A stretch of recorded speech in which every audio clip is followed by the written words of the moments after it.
வணக்கம் உறவுகளை. இன்றைய தினம் சிங்கப்பூர் முன்னாள் ஜனாதிபதியான அகமுடையார் வழிதோன்றல் ஐயா எஸ்.ஆர். நாதன் தேவர் அவர்களை பற்றி தான் காண இருக்கின்றோம். தஞ்சாவூர் அருகே வடுவூர் பகுதியைச் சேர்ந்த சடையார் கோவில் என்ற கிராமத்தை பூர்வீகமாக கொண்டவர்தான் எஸ்.ஆர். நாதன்.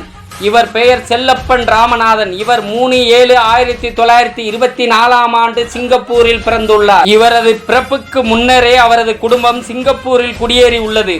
சிங்கப்பூர் அரசாங்க சேவையில் பல பொறுப்புகளை வகித்து சிங்கப்பூருக்கு சிறந்த சேவையாற்றிய சிறப்புக்குரியவராக கருதப்படும் நாதன் அவர்கள் 1979 தமது 55வது வயதில் அரசாங்க சேவையிலிருந்து ஓய்வு பெற்றார். அதன் பிறகு ஸ்ட்ரைட்ஸ் டைம்ஸ் பிரஸ் மலேசியாவுக்கான சிங்கப்பூர் தூதர், அமெரிக்காவுக்கான சிங்கப்பூர் தூதர், தற்காப்பு வியூக ஆய்வுக் கழகத்தின் இயக்குனர் என பல்வேறு பொறுப்புகளை வகித்து வந்துள்ளார்.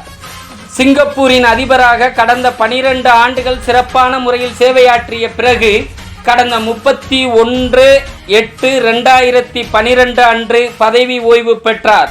அதனைத் தொடர்ந்து இருமுறை மக்களால் தேர்ந்தெடுக்கப்பட்ட அவர் 4382 நாட்கள் சிங்கப்பூர் அதிபராக பதவி வகித்தவர் என்று கணக்கிடப்பட்டுள்ளது.